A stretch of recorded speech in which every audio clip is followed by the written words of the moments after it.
आज पूरा देश विश्व साइकिल दिवस मना रहा है। हम आज आपको साइकिल से जुड़ी कुछ राजनीति के बारे में बताएंगे।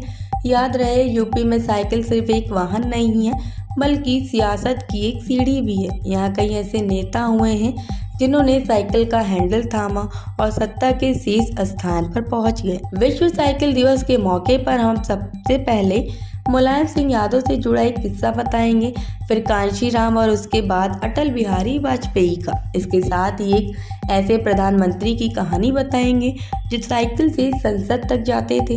जानकारी के मुताबिक समाजवादी पार्टी के प्रदेश अध्यक्ष नरेश उत्तम पटेल का कहना है कि 1993 के विधानसभा चुनाव के लिए जब सिंबल चुनने की बात आई तो नेताजी और बाकी वरिष्ठ नेताओं ने विकल्पों में से साइकिल को चुना। उस समय साइकिल किसानों, गरीबों, मजदूरों और मिडिल क्लास की सवारी हुआ करती थी। साइकिल चलाना आसान और सस्ता था।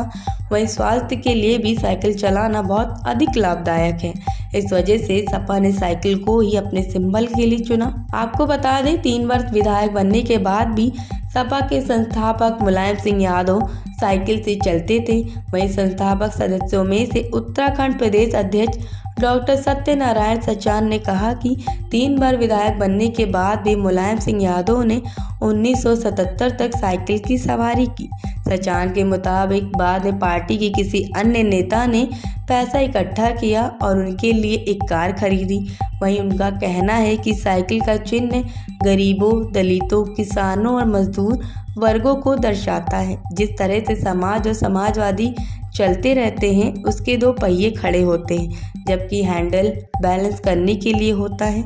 आपको बता दें, मुलायम सिंह यादव 1960 में उत्तर प्रदेश के इटावा में जब कॉलेज में पढ़ाई कर रहे थे, तब उन्हें रोजाना करीब 20 किलोमीटर साइकिल चलाकर कॉलेज जाना पड़ता था। जानकारी के मुताबिक मुलायम के घर की आर्थिक हालत ऐसी थी कि वह एक साइकिल खरीद पाते। वहीं पैसों की कमी के चलते वह मन मार कर रह जाते थे और कॉलेज जाने के लिए संघर्ष करते थे। बता दें कि आत्मकथा पर आधारित फ्रैंक हुजूर की किताब द सोशलिस्ट के मुताबिक मुलायम अपने बचपन के दोस्त रामपुर के साथ एक दिन किसी भी काम से उज्जैनी गांव पहुंचे। दोपहर का समय था। गांव की बैठक में कुछ लोग ताश खेल रहे थे। मुलायम और रामरूप भी साथ में ताश खेलने लग गए। वहीं गांव के गेंजा के आलू कारोबारी लाला राम प्रकाश गुप्ता भी ताश खेल रहे थे। गुप्ता जी ने खेल में शर्त रख दी कि जो भी जीतेगा उसे रॉबिन हुड साइकिल दी जाएगी।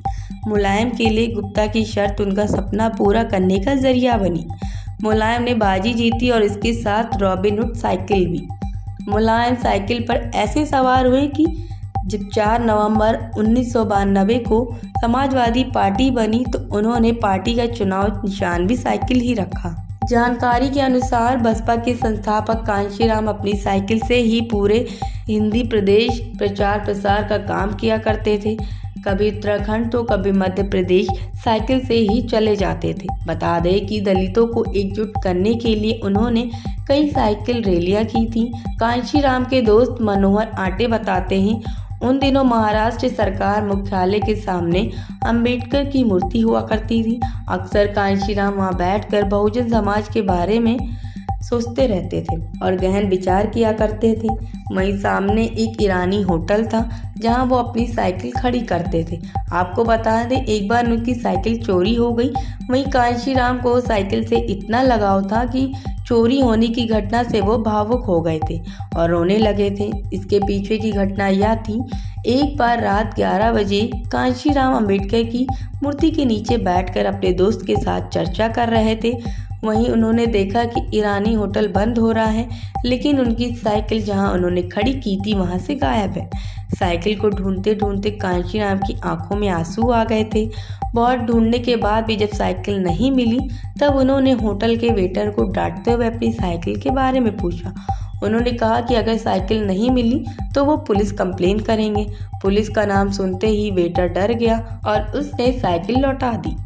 चोरी हुई साइकिल मिलने के बाद कांशीराम ने वेटर को पकड़कर पुलिस के हवाले कर दिया। आपको बता दें, मथुरा के बिसावर के रहने वाले 90 साल के पूर्व विधायक चौधरी ब्रजेश सिंह बताते हैं, पूर्व प्रधानमंत्री स्वर्गीय अटल बिहारी वाजपेयी 1956 में जब यहाँ चुनाव प्रचार करने आए थे, तब वे मथुरा में सभा करने के बाद साइकिल से ही प्रचार करने सादाबाद के पटलोनी गांव पहुंचे थे। अटल बिहारी वाजपेयी की भतीजी कांति मिश्रा ने बताया कि प्रधानमंत्री बनने से पहले अक्सर मध्य प्रदेश आया करते थे।